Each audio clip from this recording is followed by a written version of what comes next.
কখনোই ঠকবেন না, এইটুকু আমি গ্যারান্টি দিতেই পারি। যে আমি খুব প্রমোশনের জন্য বলছি সেটাও ভাবতে পারেন, আর আমার কথা যারা ভরসা করবেন তারা কেমন আছেন সবাই?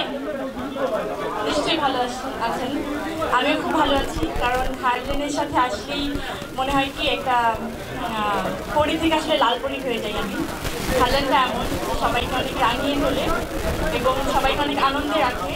আমরা সুন্দর থাকলে অনেক আনন্দে থাকি। আমার আমার অনেক আনন্দ মনে হয় যে আমি অনেক সাজুগুজু করলে বা সুন্দর থাকলে, ফিট থাকলে অবশ্যই মানুষের আনন্দ লাগে। তো আমি এই মুহূর্তে অনেক আনন্দে আছি, আর বেশি ভালো লাগছে আমাদের দুই সুপারস্টারকে পেয়ে, আপনাদেরকে পেয়ে আমি খুবই আনন্দিত। আমার দর্শক ভক্ত যারা আছে তাদের সবাইকে আসলে রিমার থাইল্যান্ড সবার কাছে পৌঁছে যাক, আমি সেটাই চাই। হয় যে আমি খুব প্রমোশনের জন্য বলছি সেটাও ভাবতে পারেন, আর আমার কথা যারা ভরসা করবেন তারা কখনোই ঠকবেন না, এইটুকু আমি গ্যারান্টি দিতেই